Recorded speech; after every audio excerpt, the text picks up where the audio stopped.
Style takes too long. I can't fit anything. I have nothing in this closet. Oh, I'll just stay home. I need to purge my closet. Oh, but not that dress. Yo, Taylor here. If you ever thought to say one of these phrases, then this show is for you. Join me at the Style Table, where we'll have candid and fun conversations about real women's style issues and wardrobe dilemmas. We will discuss solutions and ideas that will give you a big sigh of relief. You'll learn ways to save money, make money, and enrich the lives of others with the clothes in your closet. We're going to take the stress out of your style.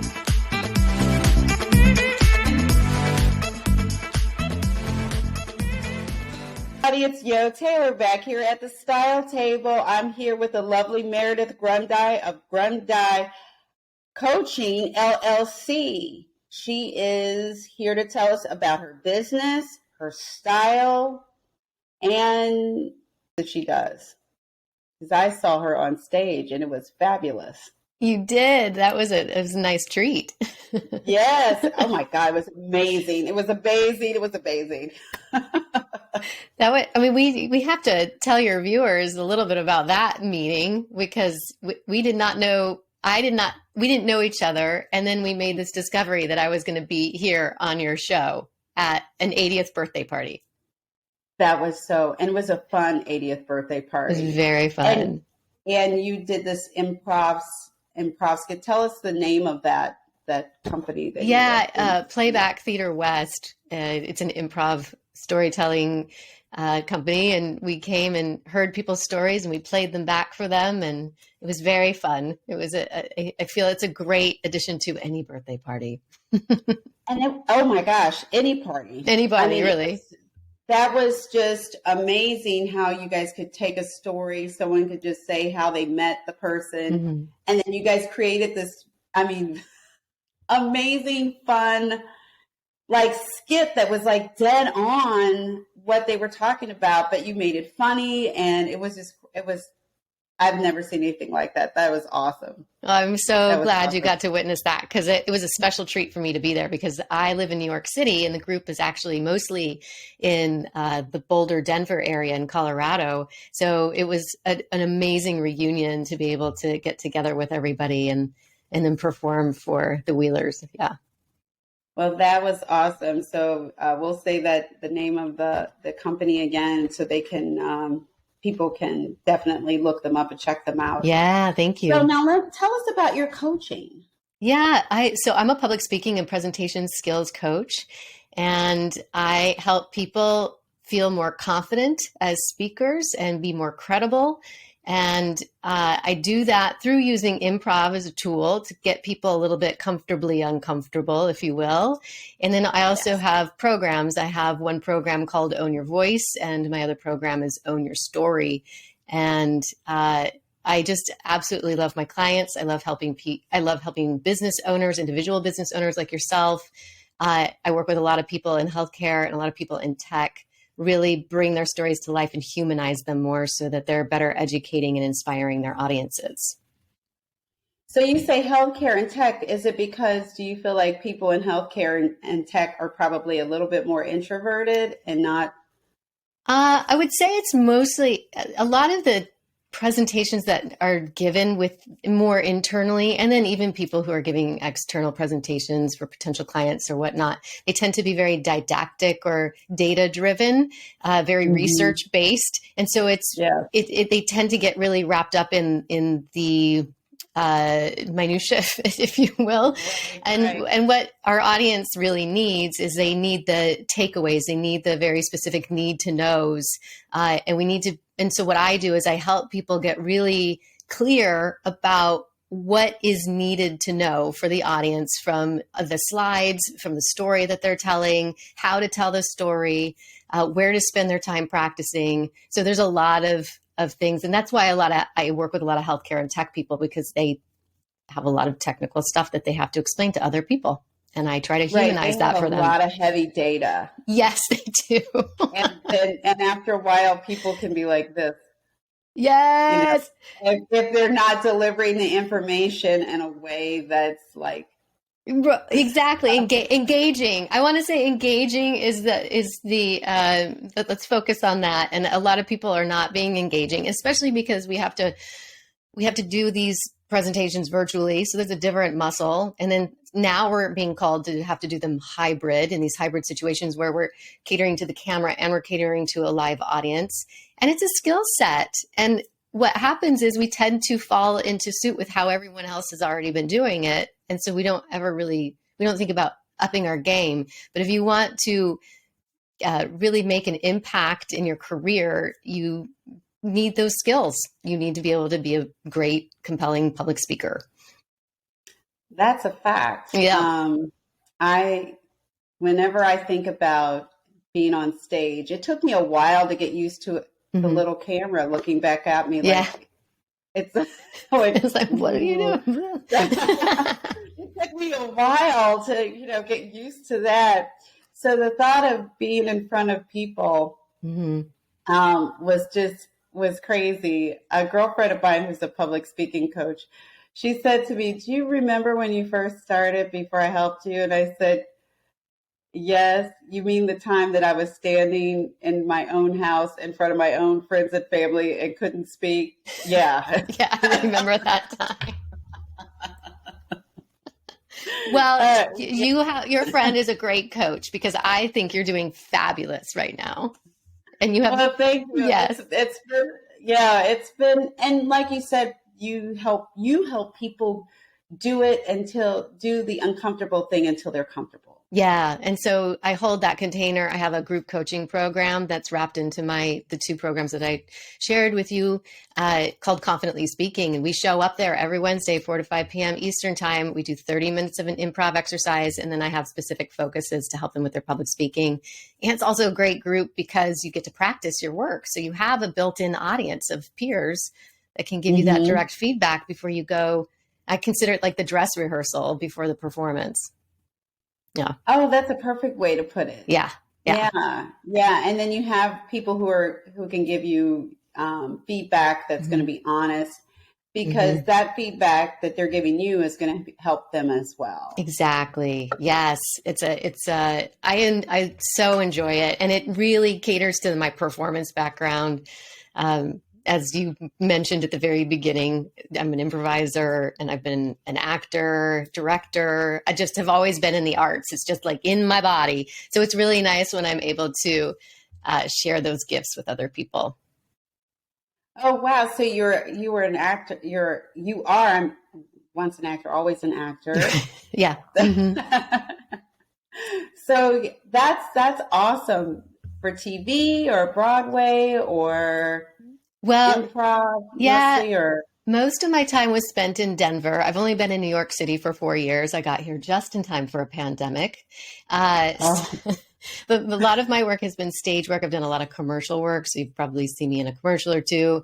And my background I started off as a dancer and then loved that so much, and then got up on a stage because I had a dance teacher say, "You should take acting classes." And I was like, So I did.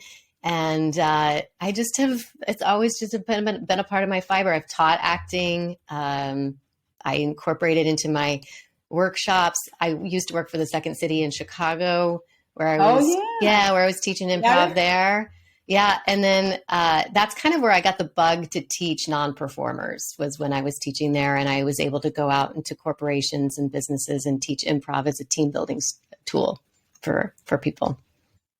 And that's great too, because there's always probably someone on that team that's just sitting there quietly and doesn't say anything, and they don't feel confident. So once you're teaching, then everybody feels like they can participate actively into the 100% confidently. Yeah. Yeah. And it's doing those exercises that have no real world consequences, and then seeing how they can apply to the day-to-day life in business or at home, and using those same skill sets. And I do love that what you just brought up is that inclusivity piece of it. So all voices can be heard in the room is super important.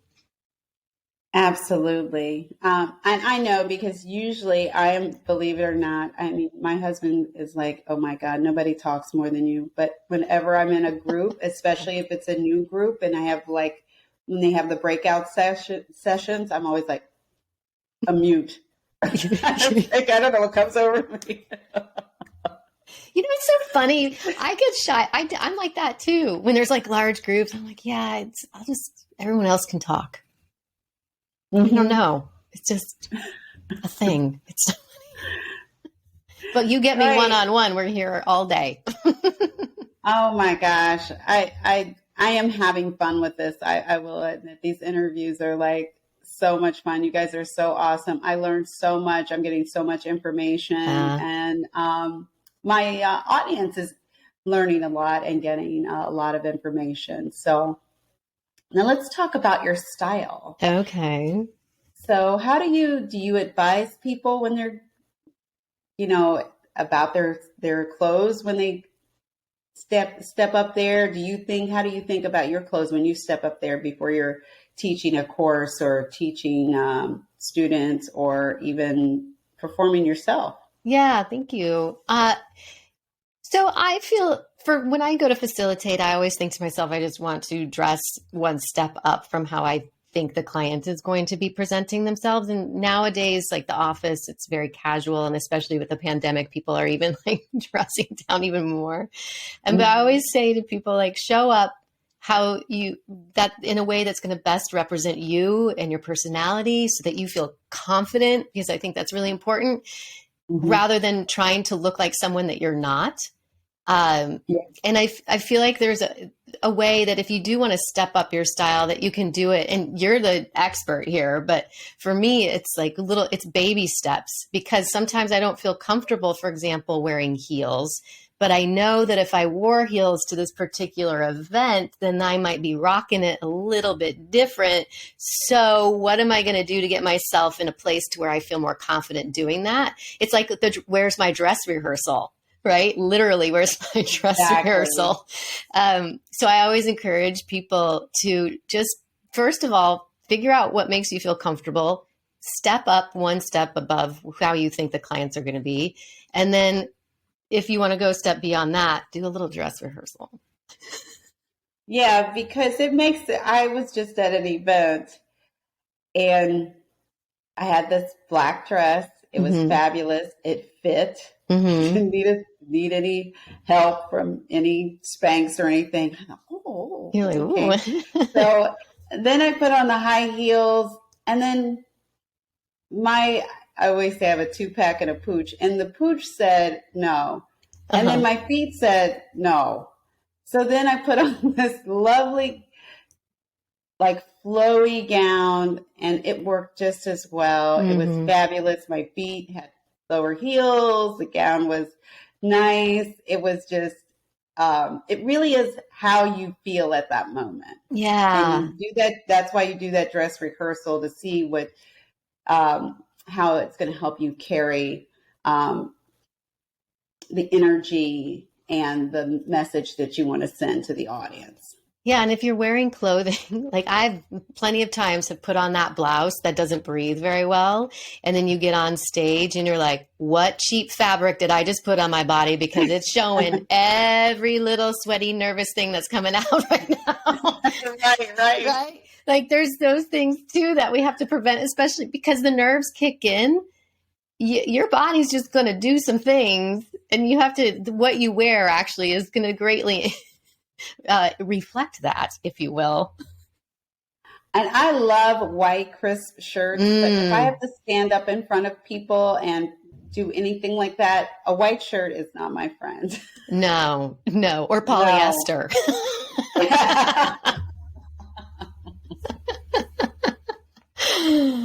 Yes, you need something that's light, but not linen, because you look all, it translates very rumply. Even though linen's supposed to have a little bit of that, but when you're nervous and it's all crinkly and it's just all wrong.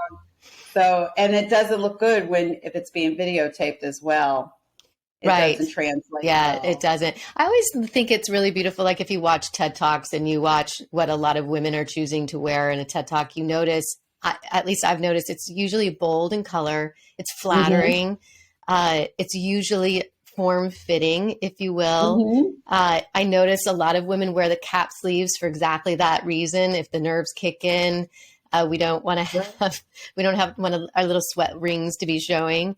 Uh, Exactly. or a really nice tailored suit coat, something that makes them, pop and feel comfortable at the same time. So if things do happen, she's like, I got this. We're good. My clothes got me. I've got this. We're all good. Exactly. I think women are also wearing more dresses Yeah. Mm-hmm. on stage Mm-hmm. as opposed to the suits, which I personally like. I love dresses. I do. Dresses Mm-hmm. just solve so many problems for me because I'm tall and I don't have to Mm-hmm. worry about my pants being long enough. And Mm-hmm. dresses just always work. And I think it's also one piece. Yeah. So when you're traveling and you're getting dressed, you don't have to think about matching this with this. It's just one piece. Yeah. I You know, you 100% just agree. have to accessorize. I was just Keep it. accessorize. Is that what you just said? Yeah, all you have to do is accessorize with the dress, Mm-hmm. Mm-hmm. it keeps things simple. Very true. Too bad we can't get away with getting on stage in our hoodie like a lot of men do these days. Have you noticed that? Oh my goodness, they get away with They get away everything. with everything. If we did that, we would be, oh, the angry woman, or she's aggressive, or she's this or that, She said, yeah, all the things. They would be like, they wouldn't remember a thing we said. They would just be like, she came on stage in jeans and a hoodie. Yeah, she's Mm-hmm. just she's one of those She's women. one of those She doesn't women. like men. She's one of those women. And they won't listen to a thing that you said because they're so caught up in the vortex of she's She's one of one of those those women who women. wears the hoodie. Oh my goodness. Oh my goodness. Well, Meredith, tell us where we can find you. Oh, thank you. Thank you. Well, you can find me on grundeicoaching.com. That's spelled Grundei coaching.com. I'm also on LinkedIn. Please find me there. I love to connect with people. And you can also find me on TikTok. If I have a TikTok, Ooh. I have a TikTok channel. I have a lot of viewers there. I did not know that I would end up blowing up on there, but I did, and I'm loving it. And I give a lot of value away on my TikTok channel, which is also Meredith Grundei Coaching. And I definitely suggest you guys check that out for real. Seriously. I am so happy that we got a chance to do this, Me and too. let's keep in touch. You guys know where to find me. Yo Taylor at thestyletable.com. I'm on LinkedIn, Instagram, Facebook, LL, at the Style Table LLC, at Style Table LLC. YouTube is where you can find Meredith and many other fabulous women talking about their business and their style. See you next time. Bye. Bye.